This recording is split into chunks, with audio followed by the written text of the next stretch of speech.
नमस्कार दोस्तों, एक बार फिर से स्वागत है आपका अपने चैनल पॉलिटिकल साइंस जोन में। आज की इस वीडियो में हम बात करेंगे थॉमस हॉब्स के बारे में। सबसे पहले हम देख लेते हैं हम थॉमस हॉब्स की किन किन बातों पे को डिस्कस करेंगे। तो सबसे पहले हम उनके इंट्रोडक्शन को देखेंगे, जिसमें हम उनकी लाइफ हिस्ट्री, जीवन परिचय को जानेंगे। उनके वर्क, उन्होंने कौन कौन से बुकों की रचनाएं की थी उसे समझेंगे, देखेंगे। फिर उस समय क्या सर्कमस्टांसेस रहे हैं, क्या परिस्थितियां रही थी जिसके कारण हॉब्स प्रभावित हुए थे, जिससे उसे समझने का प्रयास करेंगे। साथ ही हम देखेंगे कि हॉब्स की मेथड ऑफ स्टडी क्या थी, उन्होंने किस किस अध्ययन पद्धति का प्रयोग किया था। नेक्स्ट वीडियो में हम उनके सोशल कॉन्ट्रैक्ट थ्योरी को देखेंगे, उनके व्यू ऑन सॉवरेंटी को देखेंगे। फिर फोर्थ में हम उनके हॉब्स एज ए इंडिविजुअलिज्म उन्हें समझने का प्रयास करेंगे। और लास्ट की जो वीडियो होगी वो एमसीक्यू से रिलेटेड होगी, जिसमें मैं प्रीवियस ईयर क्वेश्चन भी इंक्लूड करूँगी। तो चलिए पहले देख लेते हैं आज की इस वीडियो में इंट्रोडक्शन में सबसे पहले ये जान लेते हैं कि हॉब्स का जो टाइम पीरियड रहा है वो 1588 से 1679 रहा है।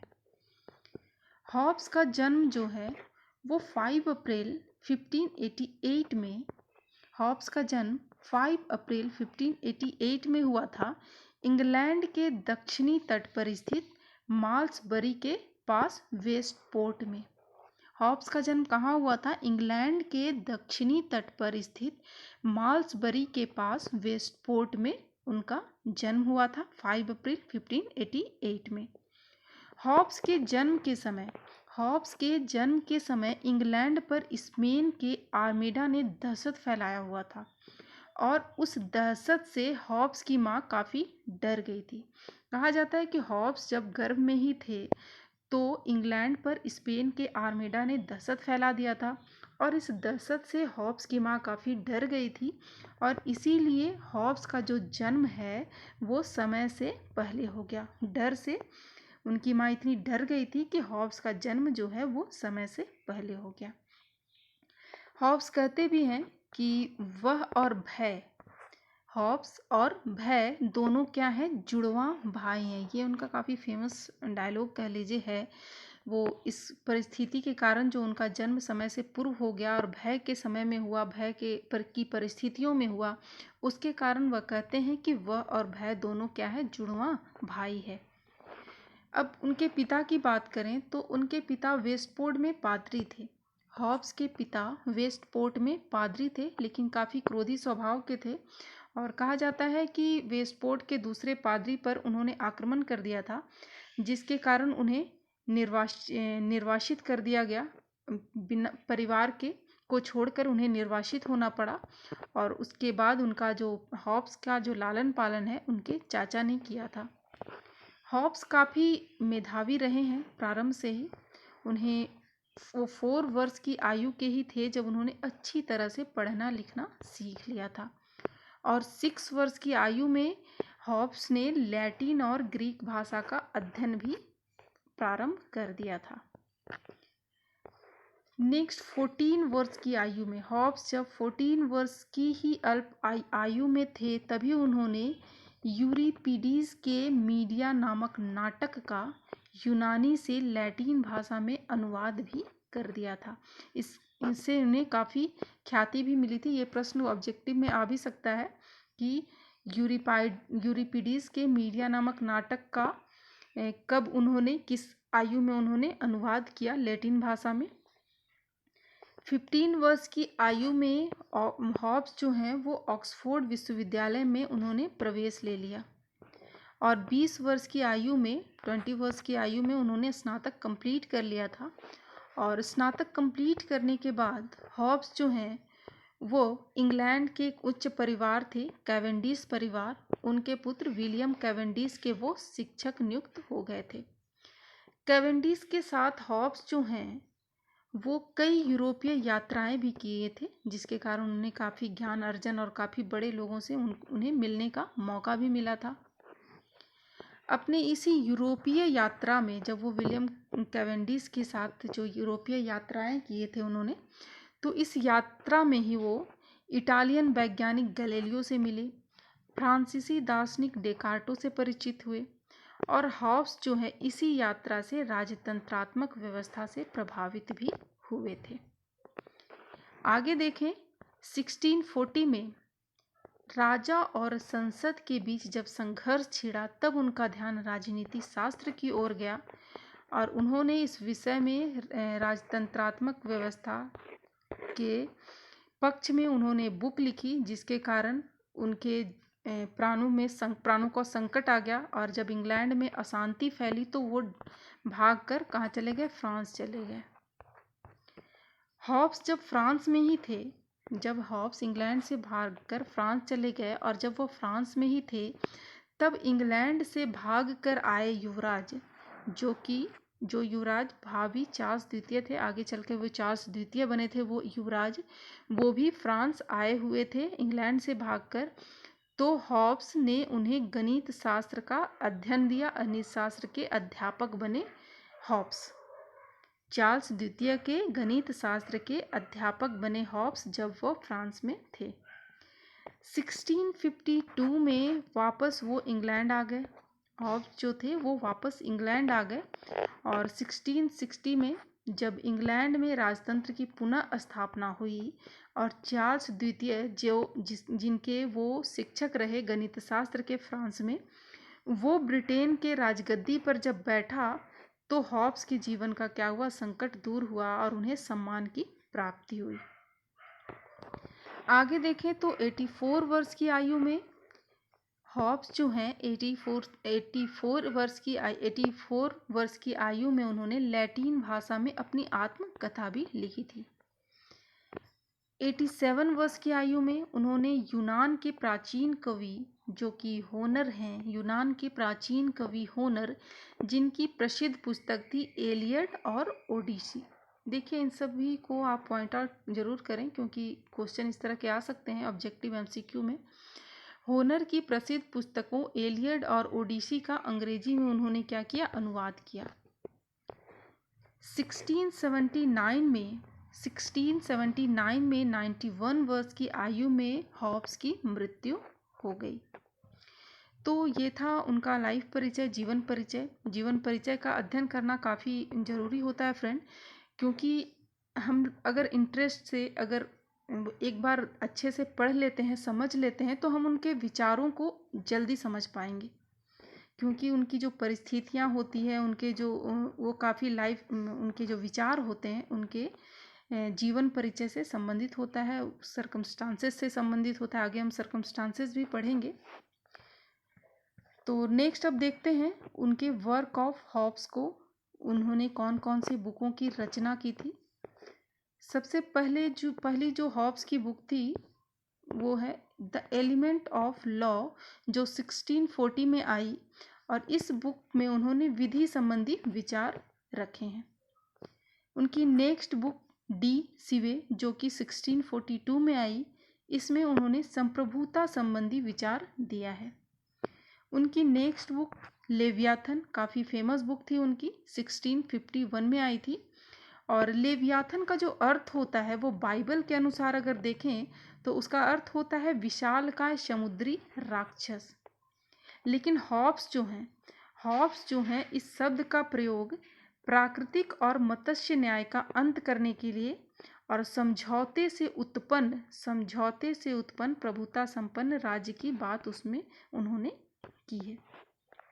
आगे जब हम समझौतावादी सिद्धांत और संप्रभुता का अध्ययन करेंगे तब ये काफ़ी अच्छे से क्लियर हो पाएगा। उन्होंने इसमें 4 बातों की चर्चा की है: प्राकृतिक अवस्था, राज्य की उत्पत्ति, संप्रभुता, राज्य एवं धर्म के बीच संबंध का उल्लेख। नेक्स्ट बुक हॉब्स की डी कॉर्पोरे जो कि 1655 में आई थी। इस बुक में हॉब्स जो हैं उन्होंने पदार्थ, प्रकृति और गति का इसमें विवेचन किया है और साथ ही हॉब्स जो हैं उसमें भय के कारणों का भी उल्लेख इस बुक में उन्होंने किया है। हॉब्स की दूसरी बुक, 5th बुक डी होमिनी है। नेक्स्ट बुक उनकी 6th बुक बेहेमोथ जो कि 1668 में आई। इस बुक में हॉब्स ने गृहयुद्ध के कारण बतलाए हैं और साथ ही प्रशासन की आलोचनात्मक समीक्षा भी की है। तो ये था उनकी बुक थी। अब नेक्स्ट हम देखते हैं सर्कमस्टांसेस, उस समय की परिस्थितियां क्या थी जिससे हॉब्स प्रभावित हुए थे, उसे समझने का प्रयास करते हैं। तो फर्स्ट जो है वो है civil war in England, England का गृह युद्ध। हॉब्स के समय में इंग्लैंड में गृह युद्ध की स्थिति बनी हुई थी, गृह युद्ध बना हुआ था और उसके कारण वहाँ अराजकता था, राजनीतिक अस्थिरता का माहौल था और सर्वोच्चता को लेकर राजा और संसद दोनों के बीच जो है संघर्ष छिड़ा हुआ था सर्वोच्चता को लेकर। इस अशांत वातावरण को देखकर हॉब्स जो हैं उन्होंने इस अशांत वातावरण से निपटने के लिए सबसे पहले वो मानव स्वभाव का अध्ययन करने की आवश्यकता को समझा और मानव स्वभाव का अध्ययन करके उन्होंने यह निष्कर्ष निकाला कि शांति की स्थापना के लिए शक्तिशाली राजतंत्र की स्थापना जरूरी है और शक्तिशाली राजतंत्र की स्थापना से ही शांति संभव है। उन्होंने इंग्लैंड के गृह युद्ध का एक और कारण माना था, वो था धार्मिक मान्यता। वो धर्मनिरपेक्ष राजनीति की बात करते थे और उन्होंने एक सुझाव भी दिया था कि धर्म को राजनीति के अधीन रखा जाए।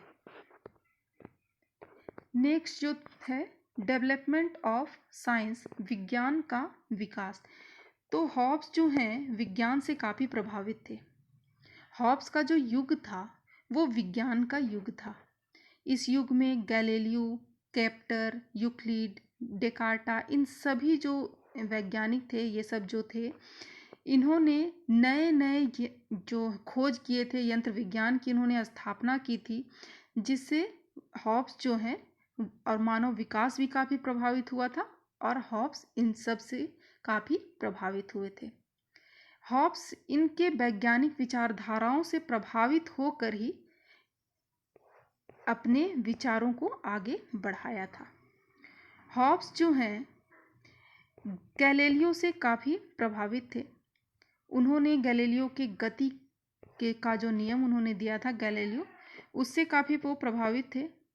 तो हॉब्स जो हैं वो गैलीलियो के गति के नियम से काफ़ी प्रभावित थे और उन्होंने महसूस किया था, जब उन्होंने गति के नियमों का अध्ययन किया और बाकी वैज्ञानिक नियमों का उन्होंने अध्ययन किया, तब उन्होंने महसूस किया कि विज्ञान और गणित जो है इनके नियमों को अन्य शास्त्रों के अध्ययन के साथ साथ राजनीतिक शास्त्र में भी प्रयोग किया जा सकता है।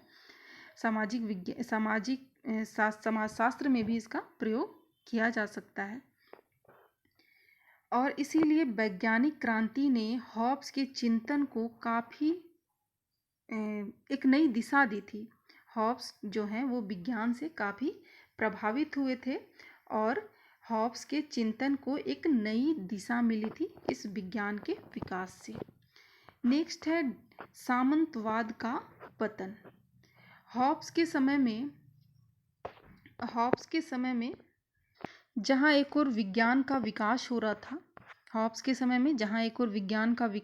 था, नए नए आविष्कार हो रहे थे, तो समाज का जो परंपरागत ढांचा है उसका पतन हो रहा था और नए सामाजिक वर्ग का उदय हो रहा था, जिससे सामंतवादी व्यवस्था को चुनौती देने वाला व्यापारिक वर्ग खड़ा हो रहा था और हॉब्स जो हैं इस वर्ग का समर्थन उन्होंने किया। वो जो नए सामाजिक वर्ग, व्यापारिक वर्ग का उदय हो रहा था, हॉब्स ने उसका समर्थन किया और उन्होंने अपने चिंतन में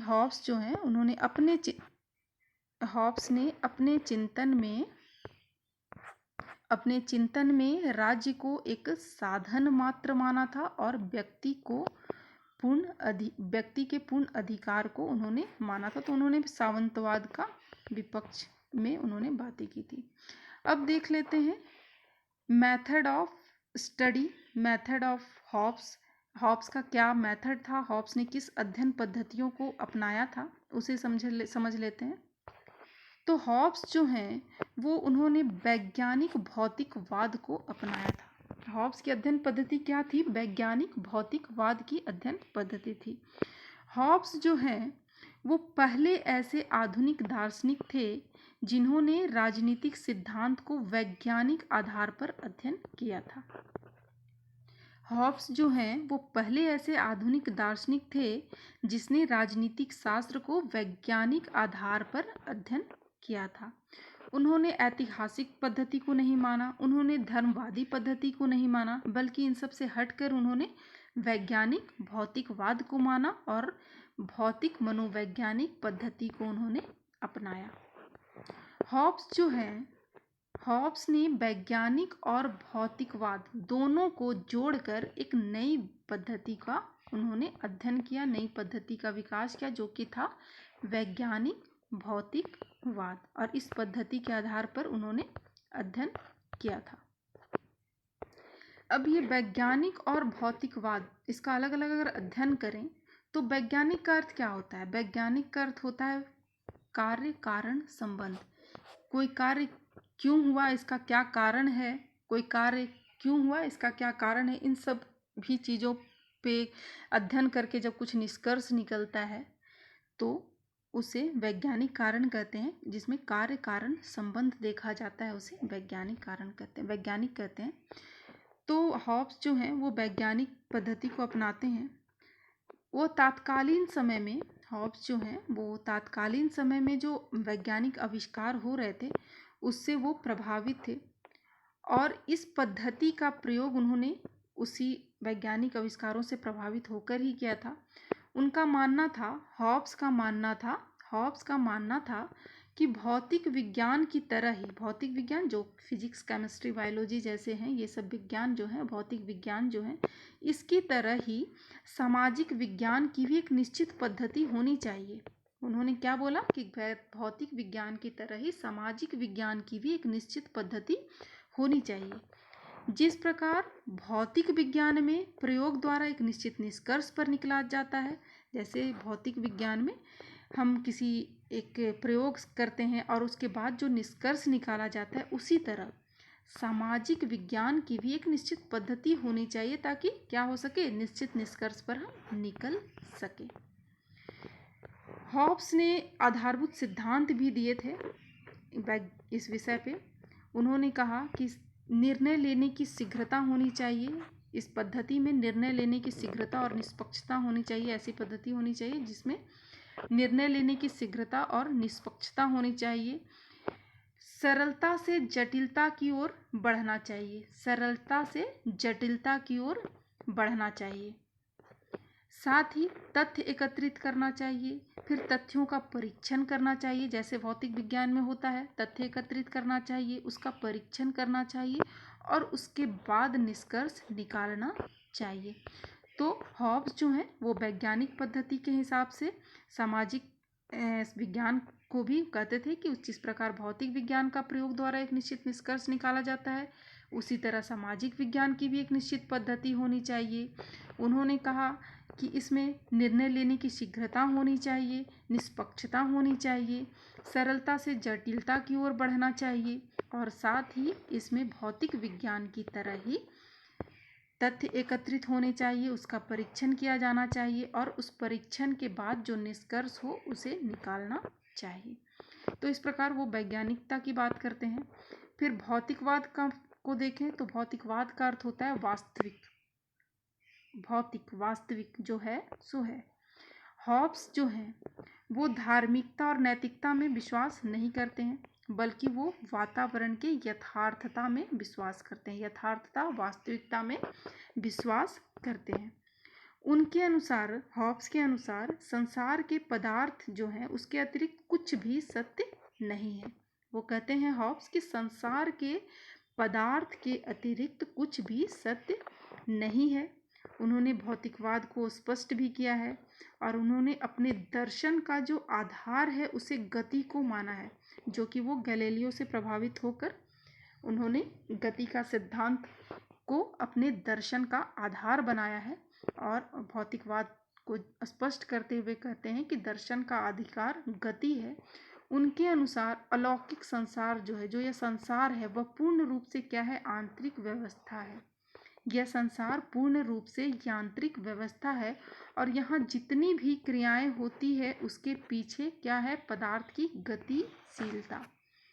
यांत्रिक व्यवस्था है और जितनी भी क्रियाएं होती है उसके पीछे पदार्थ की गतिशीलता होती है। हॉब्स की जो संपूर्ण प्रणाली है वो संसार के तीनों भाग, जो कि है प्रकृति, संसार का पहला भाग उनके हिसाब से प्रकृति, पदार्थ और मनुष्य के आधार पर वो करते हैं। तो ये इस तरह से उन्होंने वैज्ञानिक भौतिकवाद को बताया। उन्होंने स्पष्ट रूप से वैज्ञानिक को भी समझाया, भौतिकवाद को भी समझाया, और उन्होंने इस प्रकार से वैज्ञानिक भौतिकवाद अध्ययन पद्धति का अपने दर्शन में प्रयोग किया।